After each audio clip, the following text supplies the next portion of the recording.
Hello, everybody. My name is Martha Alter Hines with Living the One Light. All right. So I'm going to make this video today talking about the full moon happening on October 17th, which is actually what I would call an almost eclipse. So I'll explain to you why it's almost an eclipse, but this is a unbelievably, incredibly powerful full moon. So it's a super moon. It's almost an eclipse. Like I said, it's following right after these two eclipses we just had. And then there's so many things astrologically about this full moon that are very powerful. Very powerful. And then we actually also have a new moon coming up that's following from this full moon that also is potentially very powerful, very intense energies. So the big thing I want to drop into today in this video is essentially we're yet again in a moment of time where there is a lot happening in our world that is quite difficult, quite upsetting on so many different levels all over the planet. And the astrology certainly, we can see that in the astrology, and we can see that in the coming astrology that those energies potentially are here for a while. And at the same time, what I'd really like to hold space for in this video is that in all of these cosmic energies, there is a wisdom, right? Just like in all emotions, there is a wisdom. And so I think the biggest thing I'm feeling when I look at the chart of the upcoming full moon, for example, and then the new moon that follows that, is once again, we really have a choice. Unless we happen to be, in a real life and death crisis moment, which a lot of people on the planet are. But if you're watching this video, you probably aren't, because if you were, you probably wouldn't be watching a video. But, usually, if you have the ability to watch this video, probably you have some ability to make a choice of some kind about how we are going to approach and be with the various energies of our lives, of the world, of our own being, all of that. And and so I think when we're coming into a time, we're in a time, but also these upcoming energies have the potential to feel so intense and potentially quite overwhelming. I'm feeling it as an opportunity for us to really go deep and find the wisdom that's there and find the helpers. It's like the stereotypical Mr. Rogers quote: in times of difficulty, look for the helpers, because they're there. They really are, like, virtually always some kind of helper. And so I think the same is true when we're feeling into the astrology. It was like, I think that with this upcoming full moon and then that new moon, and just astrology in general, I think it'd be very, very easy for typical astrologers to look at the astrology and say some pretty dire or difficult things. And I don't find that helpful. I don't want to do that because I don't think we need that. I think it's important to acknowledge it and then look for the helpers. Look for, even in ourselves, where can we make a choice to hold all of these energies, which all have wisdom, all have medicine. What can we choose to tap into that's here, that's present? Okay.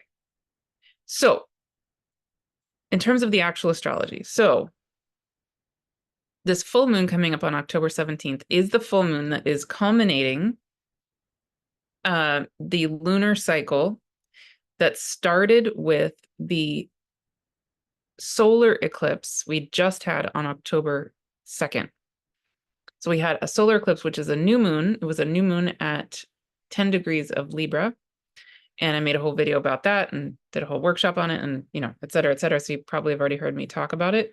But I'm making this video 2 days after that solar eclipse. So today is, Friday, October 4th. And so every new moon starts a new lunar cycle, but that new moon was an eclipse, a solar eclipse. So it not only started that lunar cycle, but it's also starting this eclipse cycle, and it's continuing lots and lots of cycles. There's always cosmically multiple cycles going on at the same time. And eclipses are parts of bigger and bigger cycles. And so when I'm thinking about that full moon on October 17th, I want to start with, okay, what was the energy of this solar eclipse? The new moon, which starts that lunar cycle where the full moon is going to be the culminating energy of it. And what was really alive for me at the new moon in Libra, what's been really coming alive in my praying, not surprisingly, over and over and over again, is this directive from the spirit world to please, please, please come into our wholeness, come into our quantum wholeness. And I'll be making the final video of the love series, which is part of the Wholeness Way series. All of this free. I'll be making that sometime before this full moon, because there's something about the energetic of this full moon, the one coming up on October 17th, that's holding an energetic of this quantum wholeness. I don't logically have the explanation for why, but that's what's coming through in my praying and what the spirit world is saying. So I'll make a channeled video separate from this that's about supporting us to come into our quantum wholeness as the culminating final video of that series. And I'll put the link to the whole thing here. Again, it's all free, et cetera, et cetera. So please sign up for that if you haven't, and enjoy the whole thing. And so the new moon was in Libra on the south node of the moon, opposite Celestia, et cetera, et cetera. And the big energetic that I felt alive in that solar eclipse on a general level was the opportunity to choose to come deeply and fully into our wholeness in our own being, as we then we can anchor into that wholeness as we then choose to be in relationship with others, right? Libra. So we're in this really powerful Libra Aries dance right now. That's key.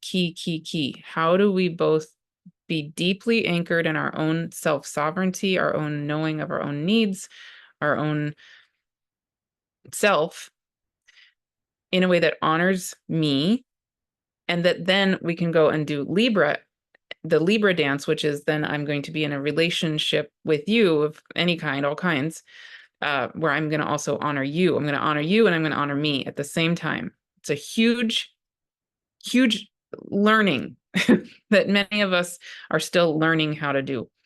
And that's what, with the nodes currently in Libra and Aries until January of 2025, that's a big lesson that's been very alive for us collectively for a year, more than a year.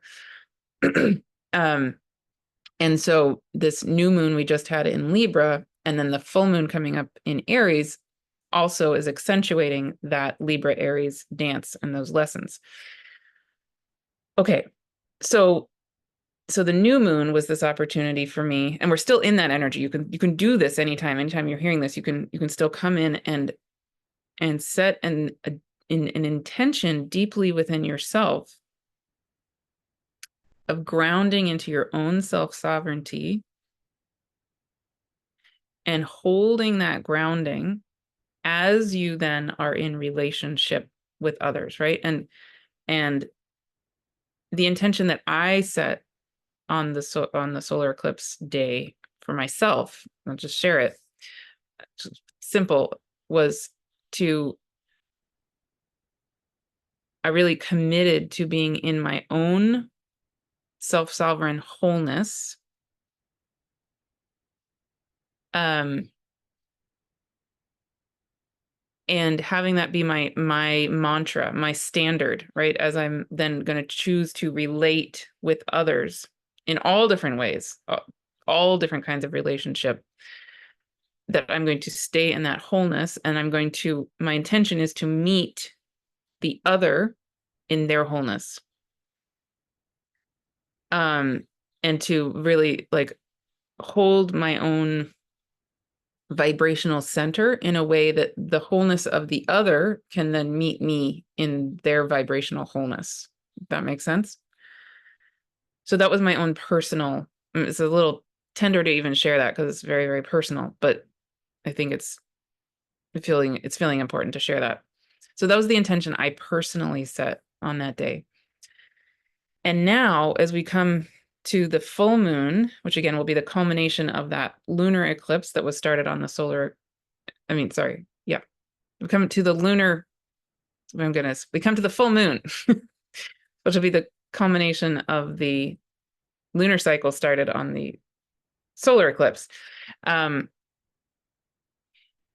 going to be, the sun will be in Libra still, and the moon will be in Aries, right? And so we're going to have this energetic of whatever the intention we set at the solar eclipse, the new moon. It's like then the energies of that get reflected to us at the time of the full moon, which is really fascinating. So lots of things could come up regarding that. Okay, so I'm going to pause there. And now I just want to show you the chart of the full moon. And I want to show you where it is in the sky. And there's so many layers here and so much beauty really underneath, lots of these energies, which again, easily could be named as very intense, potentially very volatile, etc.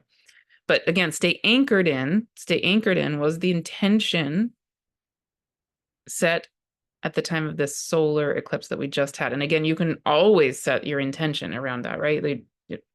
You're not bound by time and space. There is no time and there is no space ultimately. So even no matter when you're hearing this, just if you haven't set that intention and you feel called to, great, do it. Okay, so let me show you the chart of the full moon. And my AstroGold program is having a little issue in it. So it's showing, I was trying to simplify what it's showing you and it wouldn't take it away for some reason. Anyway, maybe there's a reason it's showing all of this stuff, but ignore anything I'm not talking about. Okay, so here is the moment of the full moon, which again will be on October 17th, 2024.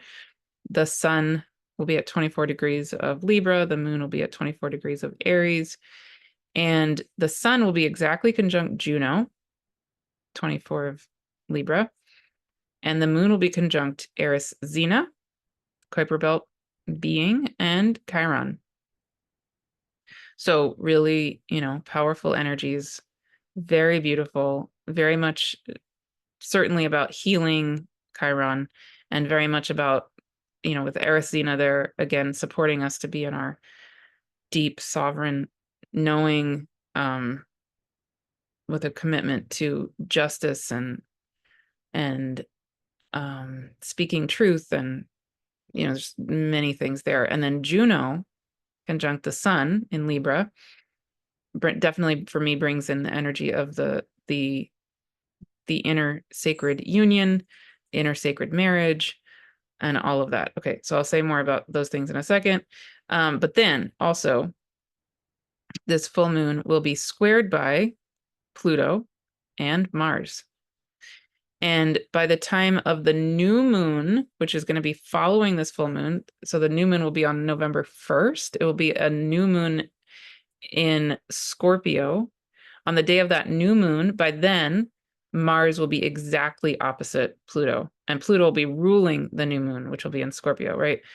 At the time of this full moon on October 17th, Mercury has moved into Scorpio, and Venus is at the very, very, very last minutes of Scorpio, with Pluto at the very, very, very last minutes of Capricorn. So Pluto's ruling Mercury and Venus both in Scorpio. And, Pluto's super highlighted because it, by this point, has gone direct and is just a month away from entering Aquarius. Okay, plus it's about to be opposed by Mars. So again, the average astrologer could easily look at these energies and go, oh, wow. This is so intense. So that, on an overt level, there's just a lot of potential for, if people are out of balance, for there to be, hang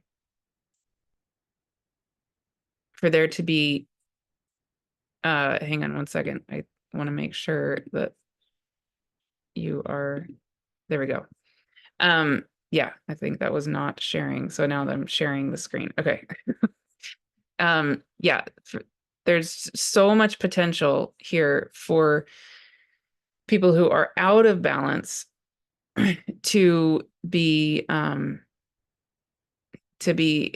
incredibly angry, to be violent, to be, just I don't even want to go on and on about it. It's just a lot of power dynamics that could be very out of balance. Okay.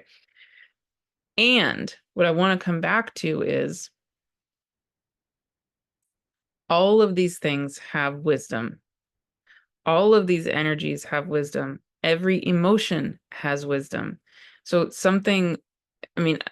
I know we know these things, but when I used to be a therapist, I used to work in the child welfare system, and I used to work with children and families, and of course, one of the basic things I would say to kids I was working with, or families or parents, whoever I was working with, is that there's no emotion that's wrong or bad, right? So every emotion is there for a reason. Our body is creating this emotion, is feeling this emotion for a reason. There's an underlying need.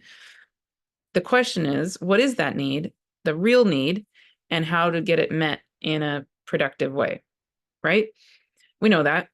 So when the cosmos or our souls or whatever is highlighting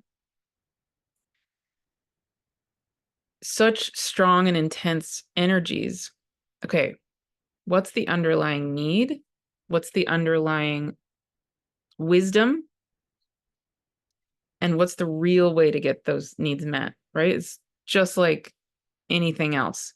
So to come back to this chart, which again, I'm sorry, I don't think it was showing a second ago, but now it definitely is. Okay. One absolutely incredibly strong potential here is this highlight of Aries, Mars, Pluto energy. So that, like I said, could easily come out with very strong feelings of anger, frustration, and power dynamics. So what's the wisdom there? Well, there's some potentially incredibly powerful wisdom about balancing. Again, balancing what has there been, okay, some of us, and actually I would say most of us probably have both of these things, okay? Sometimes we in our lives have been out of balance because we have been not able to feel our anger or not able to know our own needs. And so then we've been, you could say too nice or too complacent or too giving and all of that, more out of balance in the Libra end.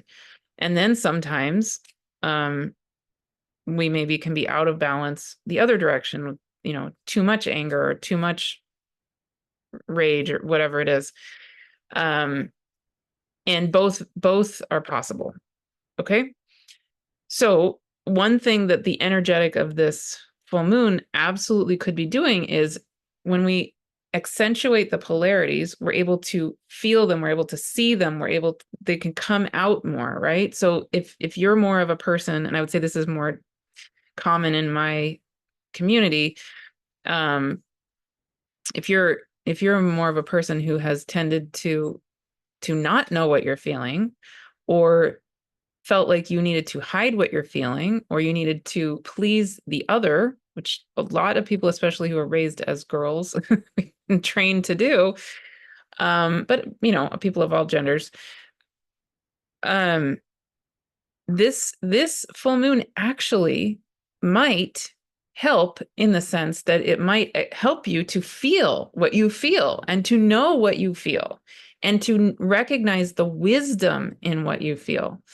So it's not necessarily a bad thing at all, actually. It's where it can get tricky is if it gets really out of whack. But the energetic that's possible here is actually balance, because we have the sun over here in Libra with Juno, and then on the other side, balancing that is, being highlighted by the light of the sun is actually the moon in Aries and Chiron with there and Erisina, right? So there's this potential for this to be more of like a balancing act, like a seesaw, with Pluto and Mars as the fulcrum of that seesaw. And that's if we drop into the deep wisdom. What's really actually here? What do I actually feel? And again, I'm saying this in the sense of knowing that you already know this. We already know these things, but I'm just going to say it out loud just to support us to know it even more consciously, and saying this to myself too.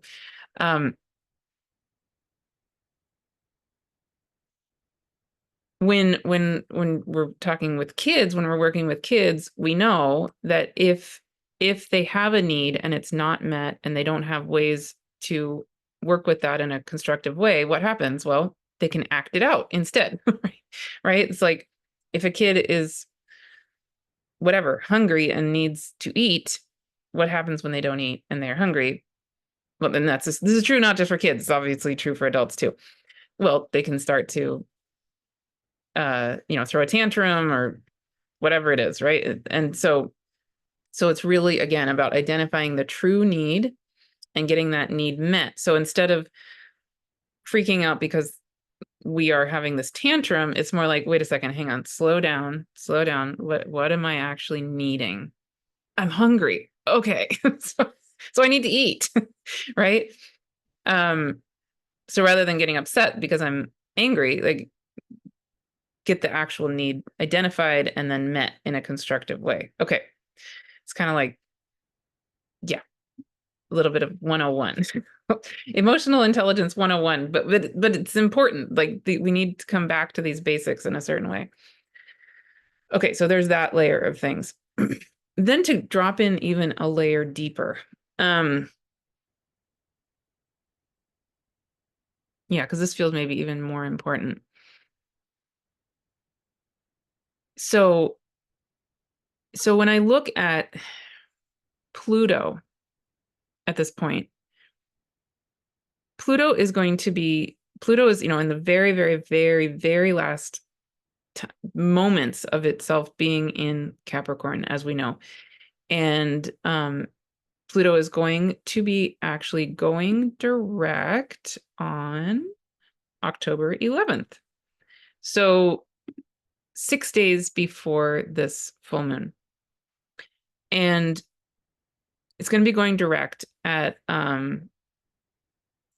29 degrees, 38 minutes of Capricorn. So only 22 minutes away from Aquarius. Like it barely went back into Capricorn. And now it's going to be heading direct starting on October 11th. And then it's going to fully enter Aquarius for the next 20 years on November 17th, 1 month after this full moon. Okay.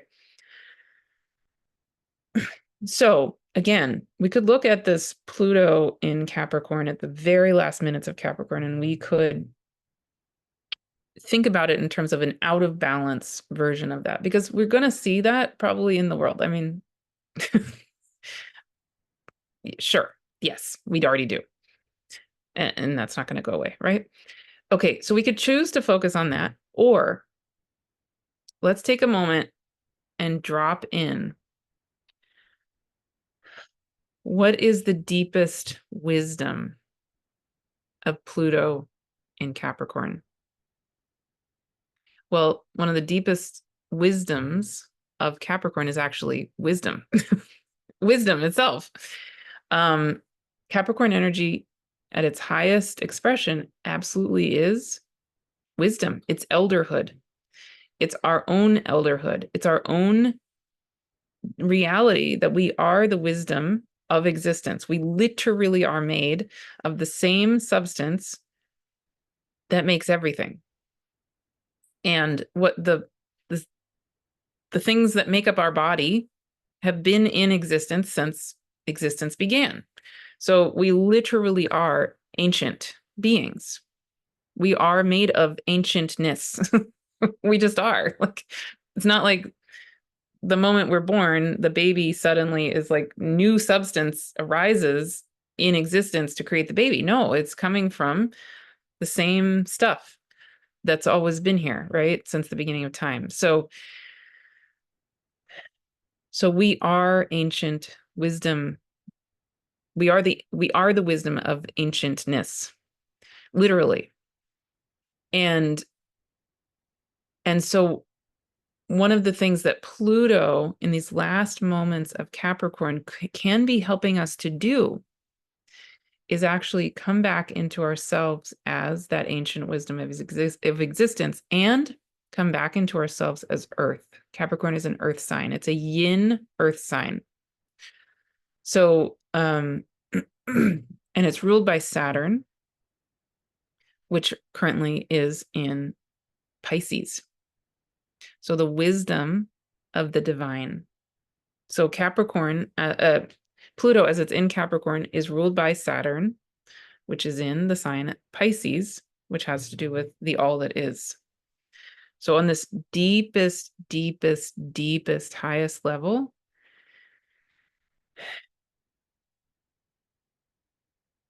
one of the helpers, like again, if we're going to look for the helpers in all of this, including in our own being, is rather than focus on Pluto in Capricorn being about scary things, whatever that is. Whoa, let's take a deep breath and, okay, Pluto, I got it. I am Earth. You are Earth. I am ancient wisdom. We can ground deeply into that, right? I am the divine. I am wholeness. I am Earth, literally. And today I held the monthly gathering for my monthly membership. And it's such a beautiful, wonderful group, and you're welcome to join if it calls to you. But at the end of that gathering each month, I channel something. And what came through today was Gaia. And it's actually can make me cry, the channeling was all about Gaia helping us to remember that we are her, and we are the wisdom that is her, and that she is we are here incarnated to be co-creating as her. So that's a theme that is incredibly powerful and strong in the book I channeled a few years ago called Gaia Speaks, which I know a lot of you have read. And it's been that Gaia Speaks energy has been very alive for me lately. And some of you have been talking about it also. But the bottom line being that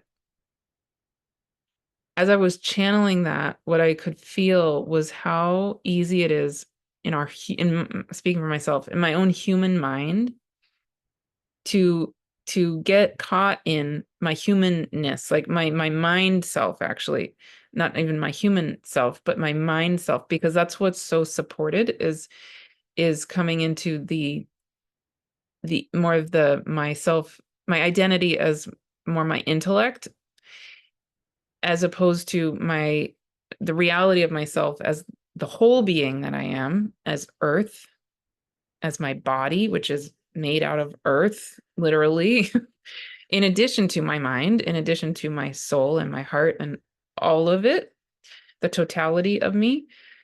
And Gaia, the earth, is incredibly wise and incredibly ancient, literally, right? And we are made of her. So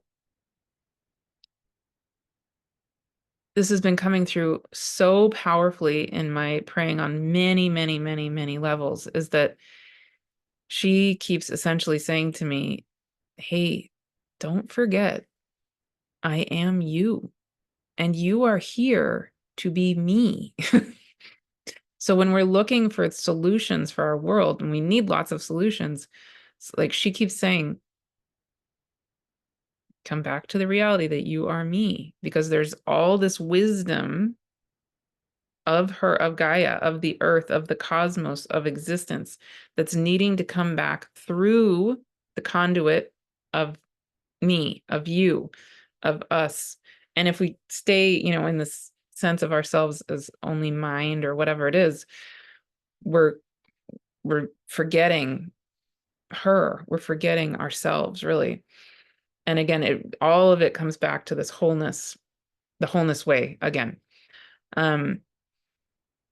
So I'm feeling more and more strongly how much potential in these last moments of Pluto being in Capricorn, there is this potential for us to really powerfully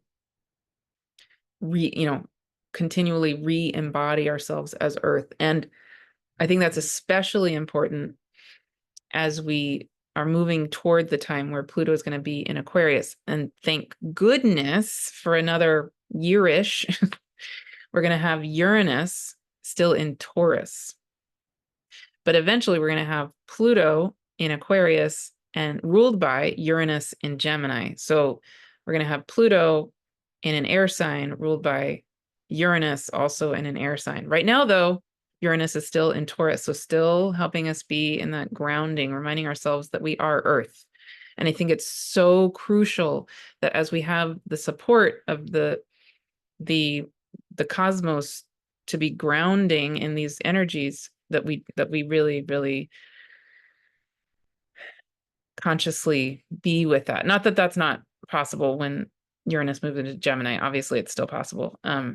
Actually, one thing that's really, really cool about Uranus moving into Gemini is that as it first moves into Gemini, it'll be with the Pleiades, and that's a whole beautiful thing that I'm excited about next year. So it's not like, I'm not saying this is dire at all. I'm just saying that in this moment where we really have this, Pluto is still in Capricorn, and Uranus, even once Pluto moves into Aquarius, it'll still be ruled by Uranus, which will still be in Taurus. So we really have such an opportunity to deepen our relationship with Gaia, bottom line. And I think we need it. We need it more and more and more and more now, more than ever. And we will. And related to that, actually, I also have been getting such strong messages from Gaia, but also from the Earth realms. So along those lines, I'm going to be holding a gathering on November 5th. I'll put the link here. Also, it's going to be a gathering. It's like tender and a little scary for me to talk about, but anyway, I'm being asked to do it, so I am.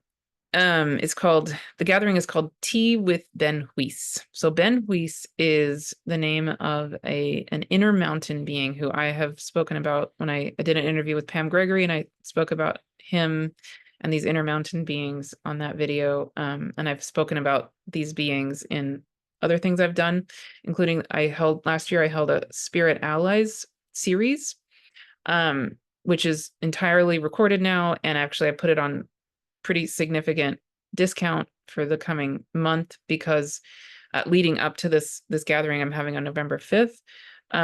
Because these beings, these spirit beings, the spirit allies of all kinds, but especially the earth beings lately, have been really adamant that they are here, that they're needing to wake back up as us, through us, to support us, that they're saying, yeah, you're going to need us. That's what they're saying. And so there's this whole set of wisdom that's needing to come back through them to us, through us, and not just through me, through you, through each of us in our own ways. And so I'm going to be holding a series of things. I'm going to be holding on November 5th. I'm going to be holding this one-time gathering that's going to be really about hearing and remembering the wisdom of these inner mountain beings. And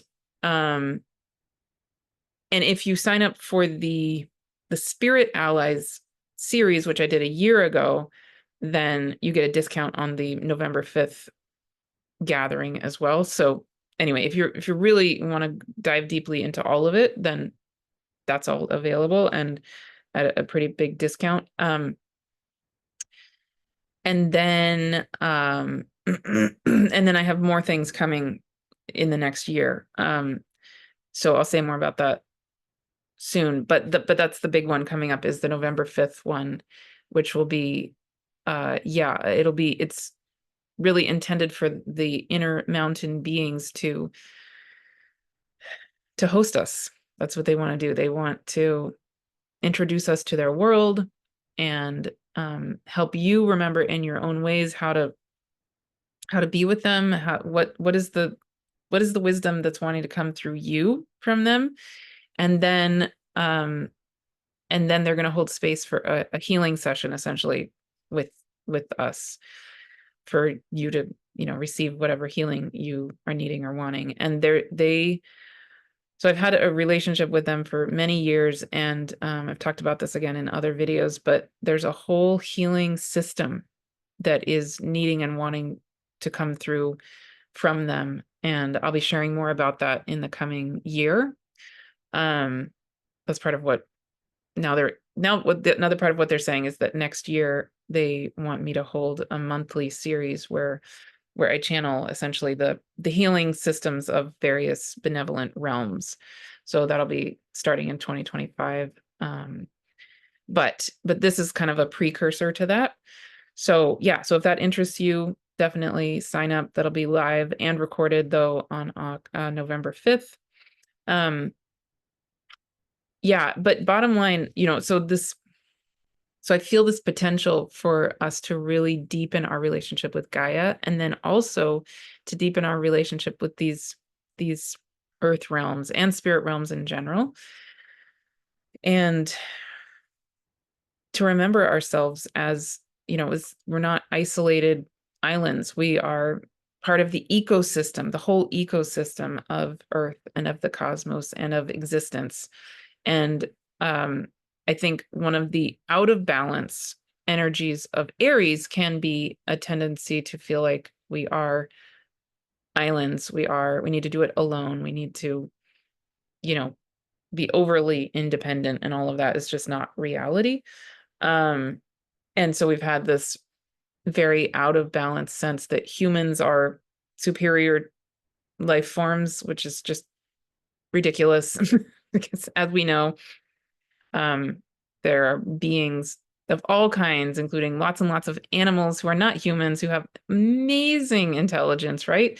Like, we can't possibly match the intelligence of a wolf or a whale or a dolphin. I mean, they just have their own gifts, and we have our own gifts. And yeah, so we've been really out of whack, out of balance with this sort of superiority idea. And that would be an out of balance energy of Aries.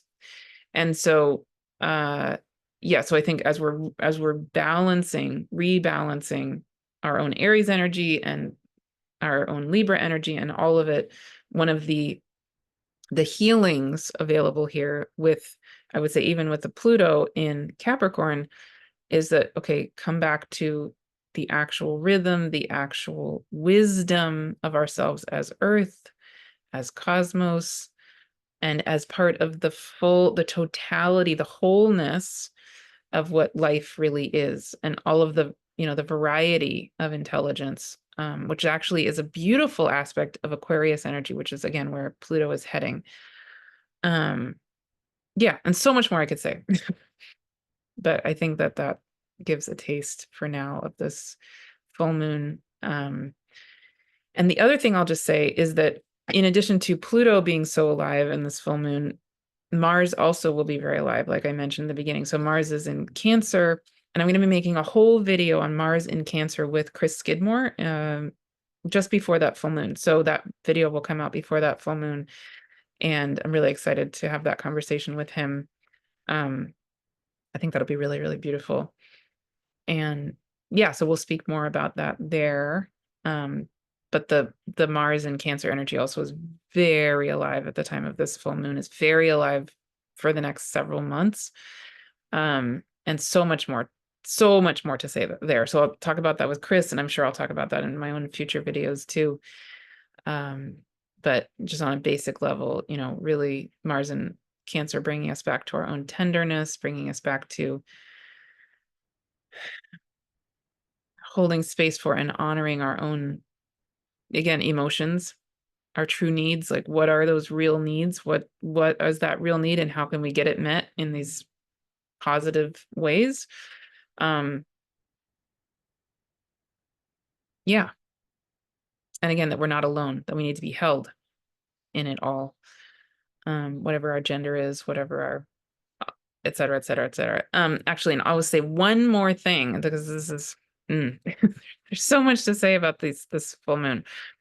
Okay, let me just, yeah, I realized I don't want to end this video without saying these things. Okay, so I'm going to show you actually where, not that, I'm going to show you where the moon and the sun are in the sky and at the time of this full moon, so that you can percolate on this on your own. But I'll just say a couple of things.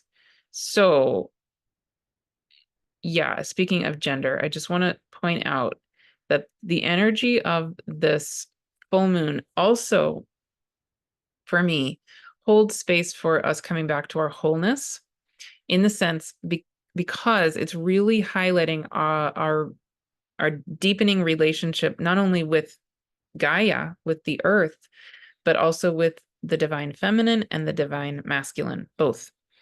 And again, Juno, the inner sacred union, the inner sacred marriage. Okay, so let me show you now in the sky why I say that. So here is the sun at the time of this full moon. The sun is in the constellation of Virgo, or the priestess, or the goddess. I like to call this Virgo constellation the goddess constellation, because Virgo is the constellation has been associated with so many different goddesses throughout the world, in many, many different cultures. And specifically, the sun and Juno are going to be conjunct the star Spica. And Spica is the part of the Virgo constellation where the goddess is holding a shaft of grain. So she's basically holding the gifts for the world. And the gifts from Gaia. So again, this connection to the wisdom of Gaia, the gifts of Gaia, remembering ourselves as Earth, and the relationship between the divine feminine and Gaia, and ourselves as the divine feminine and Gaia at the same time. Okay. So the sun will be at 24 degrees of Libra, with Juno at 24 degrees of Libra, which is right where Spica is. At the same time, the star Arcturus is also, if you equate it to the ecliptic, Arcturus is also considered at 24 degrees of Libra. So on a chart, it'll look like Arcturus is conjunct Spica. It's not. You can see Arcturus is pretty far off the ecliptic. It's, if you see the two stars in the sky, they're not right next to each other. They're near each other, but they're definitely not, right next to each other. But when we equate it to the ecliptic, like in your own chart, if you have something at 24 degrees of Libra, it will look like Arcturus and Spica are both with that planet.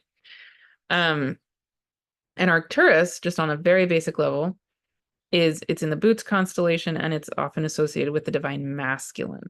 So Kaylin Castell and Eric Roth talk about this, and I definitely feel this as well, that this 24 degrees of Libra point, being with Spica and Arcturus and the Virgo constellation and the Boots constellation, definitely has an energetic that is about healing and bringing together of the divine feminine and the divine masculine as one, and really not, and the balance of the two. And then Juno, like I said, is also going to be right at that point, which for me is very much about the inner sacred union, the inner sacred marriage. Okay, and then I want to show you, just to emphasize this even just a little bit more, if I can get this to move. Okay, I want to show you where the moon is going to be at the time of this full moon. It's going to be over here, in the sign of Aries, but in the constellation of Pisces, and quite near the part of the sky where the Andromeda galaxy is. So, so technically, again, if you were to equate the Andromeda galaxy with the ecliptic, it's not on the ecliptic at all, but if it were, it's considered at around 28-ish degrees of Aries. And I made an entire video on the Andromeda galaxy with Margot Zen, which I highly recommend if you haven't seen it yet. But one of the things we talk about with the Andromeda galaxy is that I associate the Andromeda galaxy with, again, the divine feminine and this unconditional love of the divine feminine. But one of the really, really powerful things about the Andromeda galaxy is that it is now known by scientists to be actually starting to merge with our own galaxy, the Milky Way. And so I talk about that more in that video with Margot Zen. But there's this energy for me whenever I'm tuning into the Andromeda galaxy of a sense of the illusion of separation between the divine feminine and the divine masculine just being taken out, being taken away, taken out of my own body. And we have Chiron moving toward that area. It's now moving into the area of the sky where the Andromeda galaxy is. And Chiron absolutely is the wounded healer, but Chiron for me is both about acknowledging the wound and holding space for the wholeness that we are always, and the quantum wholeness that we are. And so, so the Andromeda galaxy and the Milky Way galaxy, which is what we are, now the scientists know they're actually already starting to exchange stars, which is fascinating. And eventually the two galaxies are going to merge, and they're going to be called Milkomeda. Okay. Well, that's pretty funny, but I feel that merging in my own being, in my own body. And so, and my own south node is right there near Andromeda, and my Chiron is right with Andromeda. And yeah, there's something really powerful and important about that Andromeda, the merging of Andromeda and the Milky Way, as a template for me energetically of this reality that we've been in this illusion of separation between the feminine and the masculine, and it's just not real, and it's just not true, and it's not good. We need to release that. We need to release the pain and the hurt, and come back into the reality that we are the one. and that our world needs us to be the one again, and the wholeness of what we are, the totality of what we are, not to deny the pain and the hurt that has gone on, the suffering, absolutely, that continues to go on. But on the fundamental level, we are this wholeness, we are this oneness of the all that is. So this full moon also is holding that wisdom very powerfully as well. Okay, so many things. It's such an incredibly powerful full moon, almost eclipse. Yeah.